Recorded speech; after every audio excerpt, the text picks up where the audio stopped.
Parlons de Hanouka. Le mot Hanouka signifie inauguration. À l'origine, cette fête commémore un événement historique précis. Point 1.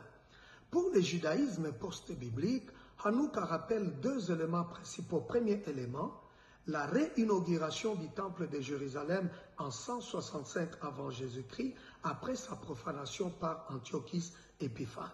Ces faits sont rapportés dans les Maccabées des écrits apocryphes. Ils racontent la révolte de Judas Maccabée et la purification du temple.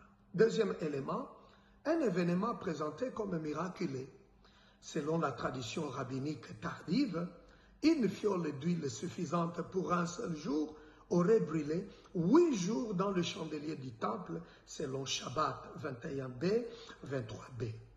C'est pour cette raison que Hanouka est appelée la fête de lumière, non pas au sens christologique, mais dans un sens rituel et symbolique propre au judaïsme post-biblique. Point 2. Jusque-là, nous sommes dans l'histoire. Hanouka n'est pas une fête instituée par Dieu, contrairement aux 7 grandes fêtes de l'Éternel décrites dans Lévitique 23. Les fêtes bibliques sont révélées par Dieu, transmises par Moïse, ont une portée prophétique et trouvent leur accomplissement en Jésus-Christ. Point 3. Jésus n'a jamais célébré Hanouka. Certains avancent Jean chapitre 10, verset 22 jusqu'au verset 23 pour dire que Jésus l'a validé.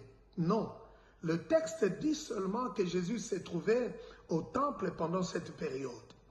Le portique de Salomon était un lieu couvert, utilisé en hiver, un espace propice à l'enseignement public. C'est là que s'est trouvé Jésus. La présence de Jésus ne vaut pas approbation doctrinale. Point 4. La Kabbale juive va renforcer cette lecture. Dans la mystique kabbalistique, la lumière de Hanouka n'est plus seulement un souvenir, elle devient une énergie spirituelle. La fête Hanouka est chargée d'un sens ésotérique. On ne parle plus ici de Bible, mais de spiritualité mystique spéculative. Certains courants relativisent la Bible parce qu'elle limite leur système. Et c'est ici que le chrétien doit être clair. Pour les chrétiens, la lumière n'est pas un rituel, mais une personne.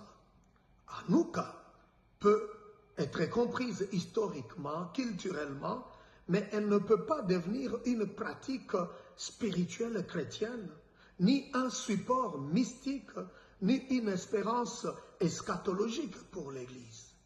Prochain épisode.